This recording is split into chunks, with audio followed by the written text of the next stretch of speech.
Nós temos optado por trazer aos irmãos, nos nossos cultos de domingo à tarde, pregação expositiva da Palavra do Senhor, seguindo o texto sagrado, de forma sequencial. Temos avaliado as cartas que o apóstolo Paulo escreveu e já estamos há 30 semanas a olhar para a carta que Paulo escreveu à igreja que ficava em Corinto. Pregar de forma sequenciada tem algumas vantagens. O pregador não precisa ficar a pensar: o que é que eu vou pregar domingo que vem? Prega a palavra, porque esse é o ensino da Bíblia e esta era a ordem do próprio apóstolo: prega a palavra. Não temos que tentar adivinhar ou tentar descobrir, mas simplesmente seguimos o texto sagrado e pregamos aquilo que ele diz.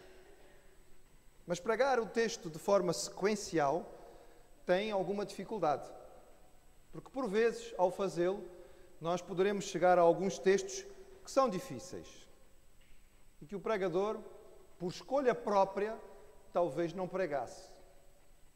E que olhando para ele e pensando nas implicações daquilo que o texto diz, sabendo que é a palavra de Deus, mas sabendo da dificuldade interpretativa, poderia dizer assim: bem, este eu posso deixar para outra ocasião. O próximo pastor que vier para a igreja que pregue este texto, porque eu vou pregar outra coisa. Mas, irmãos, a palavra de Deus nós queremos que é um todo. E queremos que ela toda é inspirada. E queremos que ela toda é normativa. E nós precisamos dela toda para as nossas vidas.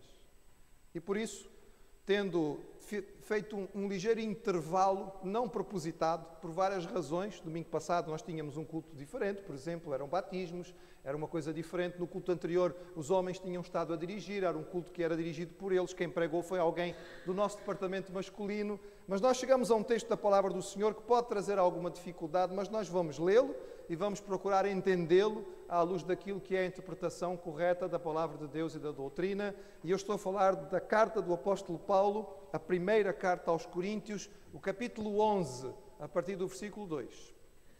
E eu sei que os irmãos a esta altura já estão dizendo assim: deixa ver que texto é que o pastor diz que é tão complicado. Então vamos ler, irmãos. Vamos ler. 1 Coríntios 11, a partir do versículo 2. E diz assim a palavra de Deus: Eu louvo-vos, irmãos, porque em tudo vos lembrais de mim, e retendes os preceitos como vos entreguei. Mas quero que saibais que Cristo é a cabeça de todo o varão, e o varão a cabeça da mulher, e Deus a cabeça de Cristo. Todo homem que ora ou profetiza tendo a cabeça coberta, desonra a sua própria cabeça. Mas toda a mulher que ora ou profetiza com a cabeça descoberta, desonra a sua própria cabeça, porque é como se estivesse rapada. Portanto, se a mulher não se cobre com véu, tosquie-se também. Mas se para a mulher é coisa indecente tosquiar-se ou rapar-se, que ponha o véu. O varão, pois, não deve cobrir a cabeça, porque é a imagem e glória de Deus, mas a mulher é a glória do varão. Porque o varão não provém da mulher, mas a mulher do varão. Porque também o varão não foi criado por causa da mulher, mas a mulher por causa do varão. Portanto, a mulher deve ter sobre a cabeça sinal de poderio por causa dos anjos. Todavia, nem o varão é sem a mulher, nem a mulher sem o varão no Senhor. Porque como a mulher provém do varão, assim também o varão, o homem, provém da mulher. Mas tudo vem de Deus. Julgai entre vós mesmos. É decente que a mulher ore a Deus descoberta? Ou não vos ensina a mesma natureza que é desonra para o varão ter cabelo crescido? Mas ter a mulher cabelo crescido lhe é honroso, porque o cabelo lhe foi dado em lugar de véu. Mas se alguém quiser ser contencioso, nós não temos tal costume, nem as igrejas de Deus. No fim do século XIX, surgiu um movimento social muito forte, que entrou na história e ficou conhecido como o movimento feminista. Inicialmente a luta surgiu pelos direitos da mulher no que dizia respeito à votação. E era essencialmente isto. Elas eram conhecidas como sufragistas. Entendiam que a mulher tinha o direito de voto, porque naquela altura só os homens votavam. Então fizeram campanha, as mulheres têm direito de votar. Mas pouco depois, e tendo em conta que estávamos em plena revolução industrial, a luta passou a representar também o desejo da mulher ter a possibilidade de trabalhar fora de casa, porque até então o único trabalho da mulher era no ambiente doméstico. O movimento feminista foi ganhando força ao longo dos anos e foi se modificando também nos seus objetivos. Na década de 60 do século XX, nós vimos que este movimento teve muito a ver com a liberação sexual. A mulher pode viver da mesma maneira que o homem, se o homem é promíscuo, então a mulher também pode ser, porque afinal de contas tem os mesmos direitos e está em igualdade. E quando nós chegamos aos anos 90, podemos dizer que este movimento atinge o seu pico, quando as mulheres desejam ser iguais aos homens em absolutamente todas as coisas. O movimento, claro, contou com a ajuda significativa dos meios de comunicação social, jornais, revistas, depois mais tarde a televisão, o cinema, hoje em dia a internet. E a mulher moderna é apresentada como livre, forte, inteligente e mais feliz. Não necessariamente mãe, não necessariamente esposa, mas independente. Como aconteceu quase sempre na história, este movimento acabou por afetar também a Igreja. É curioso verificar que esta posição, no entretanto, não é nenhuma novidade, irmãos. É uma coisa muito antiga. E já havia, em muitas outras épocas da história, manifestação de mulheres que desejavam posições igualitárias e de liberdade. E nós podemos dizer que se na época do Novo Testamento havia um movimento semelhante, este movimento também existia na cidade de Corinto e de alguma maneira chegou à Igreja. E enquanto Paulo falava a respeito das questões que a Igreja de Corinto colocava, ele acabou por ter que responder a esta questão também, porque ela foi apresentada a ele pelos membros da Igreja. Nós sabemos, porque estamos acompanhando isto, os irmãos que estão a acompanhar, que desde o capítulo 7 desta carta, Paulo está a responder a perguntas. Perguntas colocadas pelos membros de Corinto. Perguntas muito específicas, como por exemplo, nós vimos aqui, de forma específica e concreta, a pergunta: podemos comer carne sacrificada aos ídolos? E Paulo elabora sobre o assunto. E outras perguntas foram sendo colocadas. E Paulo deixou expressa a máxima: o crente é livre, mas deve usar a sua liberdade com cuidado. Não deve permitir que a sua liberdade seja escândalo para ninguém.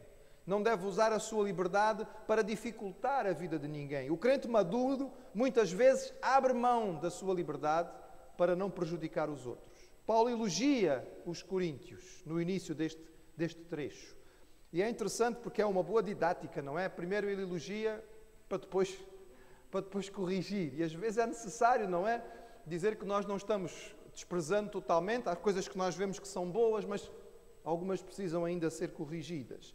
E Paulo então chama a atenção e diz: muito bem, vocês têm guardado o meu ensino, vocês têm seguido aquilo que eu tenho colocado a vocês, vocês têm tido uma boa prática, mas, atenção, algumas coisas aqui não são tão simples assim. E qual era, na verdade, o problema que se colocava nesta situação da Igreja de Corinto?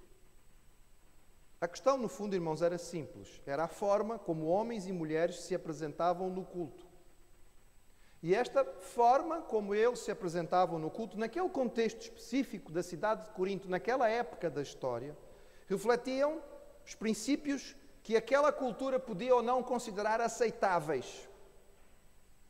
A verdade, irmãos, é que cada cultura tem princípios que são considerados de modéstia, de decoro, de respeito, e estes princípios, de alguma maneira, têm a ver com aquilo que são os princípios cristãos de cuidado e de respeito. Em Corinto, as mulheres que eram consideradas femininas, as mulheres que entendiam o seu papel na sociedade como mulheres, que assumiam no casamento algo de valioso para si, que entendiam o seu relacionamento com o seu marido como algo especial e que devia ser preservado, e como tal gostavam de mostrar claramente que isto era para elas importante, utilizavam um véu.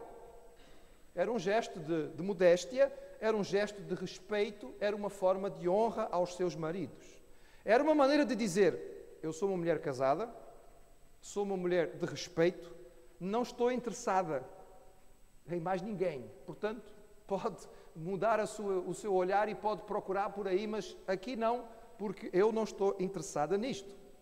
Por contraste, as mulheres que se consideravam liberadas e que poderiam até querer afrontar um pouco a ordem e para mostrar a sua independência, andavam descobertas.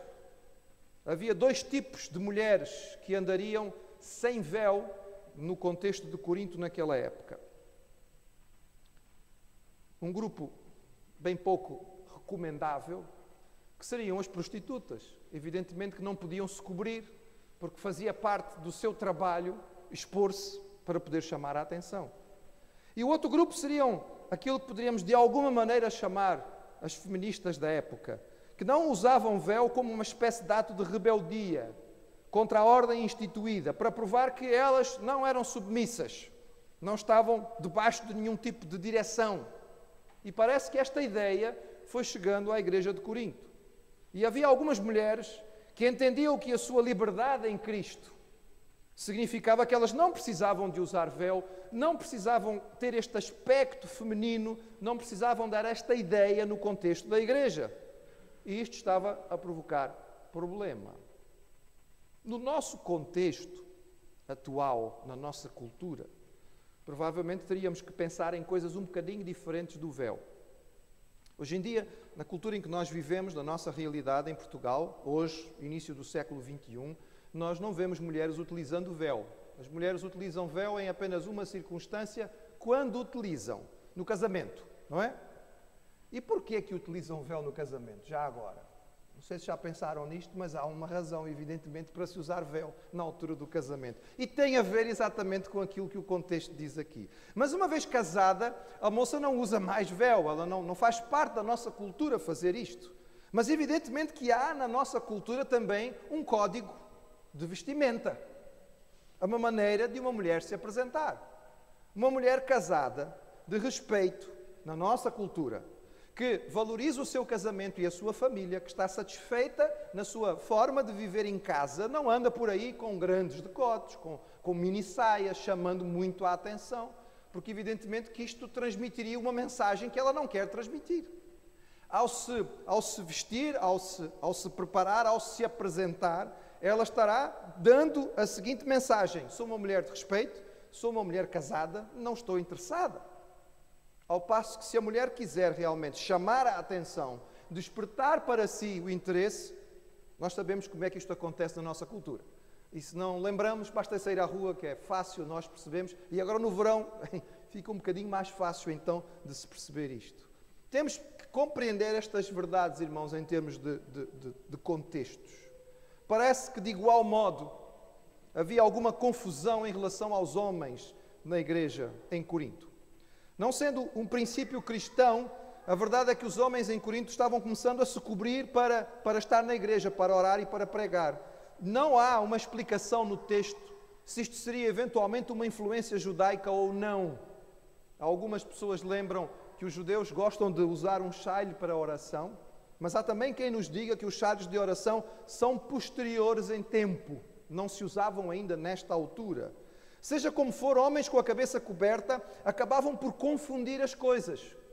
Porque, afinal de contas, a mulher não se vestia ou não se apresentava como as mulheres normalmente se apresentavam, e os homens, por outro lado, apresentavam-se com algo que era caracteristicamente feminino naquela cultura. E Paulo diz, as coisas têm que ficar bem claras na igreja. Homens são homens, mulheres são mulheres.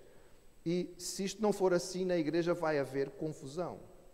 Mas é curioso, irmãos, que o apóstolo Paulo explica as razões pelas quais isto devia ser assim, com princípios que são profundos, que vão muito além da cultura da época ou do contexto da cidade de Corinto. A explicação que o apóstolo Paulo dá vai muito além daquilo que podia ser a realidade que a igreja de Corinto vivia, e é por isto que a sua explicação continua sendo válida para nós. E esta explicação está no versículo 3. E olhando para ele, nós temos que perceber, irmãos, a profundidade do que Paulo está a dizer. O versículo 3, e eu vou ler novamente, diz assim: mas quero que saibais que Cristo é o cabeça de todo o homem, e o homem o cabeça da mulher, e Deus cabeça de Cristo.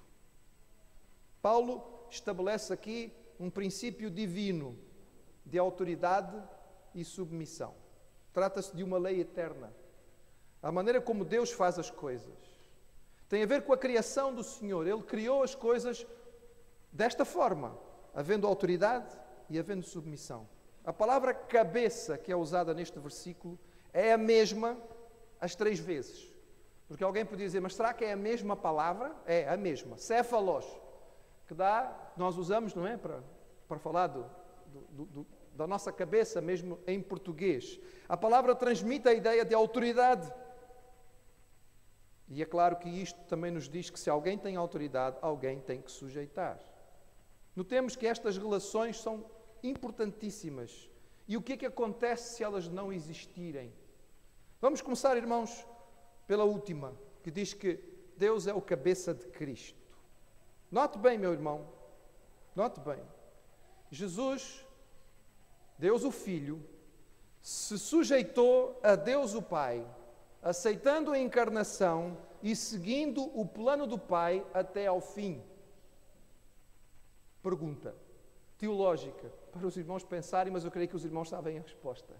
Era Jesus menor do que o Pai? Tinha Jesus menos qualidade do que o Pai? Tinha ele menos valor do que o Pai? A sua essência era diferente do Pai? Não, irmãos, não era. Nós não cremos em 3 deuses, nós cremos em um Deus que se manifesta como Pai, Filho e Espírito. O Pai e o Filho partilhavam a mesma essência, o mesmo valor. Parece que algumas pessoas acham que na Trindade existe uma espécie de hierarquia, medalha de ouro, de prata e de bronze. Não, irmãos, não é isso que a Bíblia nos diz. O Pai, o Filho e o Espírito estão ao mesmo nível. O Filho estava ao mesmo nível do Pai. Ele não era inferior em nada, mas ele aceitou submeter-se, sujeitar-se à vontade do Pai. Porquê? Porque este era o plano eterno de Deus. E o plano eterno de Deus era o plano da sua salvação, da minha salvação. E se o Filho não se sujeitasse ao Pai, o plano da salvação não tinha sido cumprido. Já pensou nisto? Pense nisto, na implicação que isto tem. O Filho aceitou submeter-se ao Pai, em amor sacrificial. E desta manhã, quando celebrávamos a ceia do Senhor, lembramos o texto novamente em que Jesus ora no jardim e diz: Pai, se for possível, passa de mim este cálice, mas, todavia, não se faça a minha vontade, mas a tua. Eu sujeito-me, Pai. Estamos em nível de igualdade, mas eu sujeito-me, porque o teu plano é este. Eu quero cumprir o teu plano e eu sei que se o teu plano não for cumprido, o homem não poderá ser salvo. Tendo-se submetido em amor sacrificial ao Pai, o texto sagrado também nos diz que o Pai exaltou o Filho e lhe deu um nome que é sobre todo o nome. E ao nome do Filho se dobra todo o joelho, que está no céu, na terra e debaixo da terra. A relação é perfeita e respeita a ordem de Deus. Sem ela, o plano não seria cumprido. Mas o texto diz que Cristo é então o cabeça de todo o homem. Se o homem não se sujeita ao Senhor Jesus, se ele não reconhece que Jesus é o Salvador e Senhor, se ele não entrega a sua vida a Cristo em submissão, se ele não prostra a sua vontade à vontade do Senhor que o amou e deu a sua vida na cruz para a sua salvação, o homem está perdido. O problema é tão simples quanto este, irmãos. É que o homem levanta a sua cabeça e diz: não, deve haver alguma maneira de eu ganhar a minha salvação. Se eu sacrificar-me o suficiente, de eu dar esmolas o bastante, se eu for a cerimónias e a rituais o suficiente, então eu vou chegar lá, um dia eu chego lá. Não chega não, porque a palavra diz que você tem que se submeter à soberania do Senhor Jesus. Não há outra maneira, este é o plano de Deus. Mas também nós vemos que quando o homem se sujeita ao Senhor, o que é que ele recebe? Ele é elevado, ele é glorificado. Ele recebe a salvação, ele recebe a justificação em Cristo. Ele é santificado e pode chegar à presença do Pai. Quando o homem entende o plano de Deus e se sujeita àquilo que o Senhor fez por ele, o amor do Senhor o enche de tal maneira que ele pode aparecer na presença do Senhor puro por aquilo que Jesus fez por ele.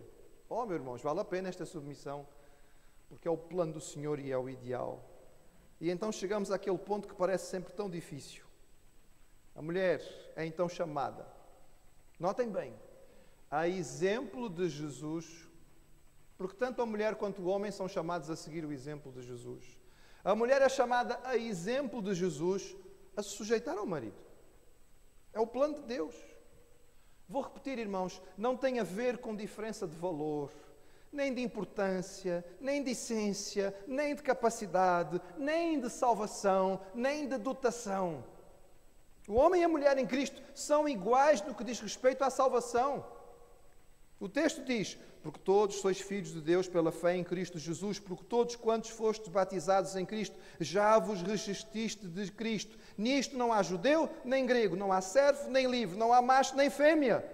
Todos vós sois um em Cristo. Estamos a falar de salvação. A palavra nos diz de forma clara que nós somos parceiros da graça. O apóstolo Pedro dizia que os maridos deviam habitar com as suas esposas de forma correta, porque são co-herdeiros da graça da vida. Herdeiros em comum. Não há essa diferença.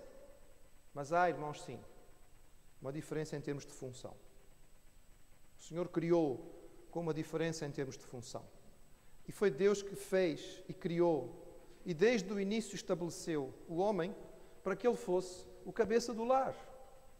É o plano de Deus. Foi assim que Deus fez. Reflete a função que Deus deu à esposa. Ela recebeu do Senhor a diferença de função e ela foi feita para complementar o seu marido em sujeição. Deus deu ao homem a autoridade, não para que ele exerça esta autoridade de forma a dominar, mas assim como a mulher é chamada a ver em Cristo o seu exemplo, e assim como o filho se sujeitou ao pai, a esposa se sujeita ao marido, porque é o plano de Deus, também o homem é chamado a copiar Jesus. Porque o texto diz de forma clara: vós maridos, amai as vossas mulheres, como Cristo amou a igreja e se entregou a si mesmo por ela. A mulher deve se assemelhar a Cristo em sua submissão, e o homem tem que se assemelhar a Cristo em seu amor sacrificial. Ser o cabeça do lar, irmãos, receber a autoridade que o homem recebeu do Senhor, não é autoridade para chegar em casa e mandar. Não é autoridade para chegar em casa, estender os pés e dizer: oh mulher, vai buscar o meu chinelo, faz o meu jantar depressa porque eu estou com fome. Não é para isto, irmãos. Não é isso que a Bíblia está nos dizendo. Está nos dizendo que o homem recebeu a posição que o Senhor Jesus recebeu em relação à igreja. Ele amou a igreja, ele serviu a igreja, ele cedeu por ela. Quando a igreja ainda era representada por aquele pequeno grupo de discípulos, o que é que nós lemos, irmãos? Diz que o Senhor chegou a casa e o que é que Jesus fez na hora daquela ceia? Ele sentou-se e disse aos discípulos: bem, eu sou o mestre, vocês são os servos, façam o favor de trazer o jantar, olha, já agora lavem-me os pés. Foi isso que Jesus fez. O texto diz que Jesus chegou e tirou as suas vestes e colocou uma toalha à volta da cintura e pegou uma bacia de água e ajoelhou-se e lavou os pés aos discípulos. Amor sacrificial, amor em serviço. Cristo amou a igreja assim. Vós maridos, amai vossas mulheres como Cristo amou a igreja. Já lavou os pés à sua esposa? Já lhe fez uma massagem nos pés no fim do dia, quando ela está cansada? Amor sacrificial não é só isto, mas passa por isto também. Irmãos, nós somos chamados para em Cristo refletir a Trindade de uma maneira única. Porque a mulher, imitando a Jesus na sua sujeição ao Pai, e o homem amando a esposa como Cristo amou, fazem uma união e refletem aquilo que Deus é de uma forma única. É extraordinário. É simples, mas é básico e está na palavra do Senhor.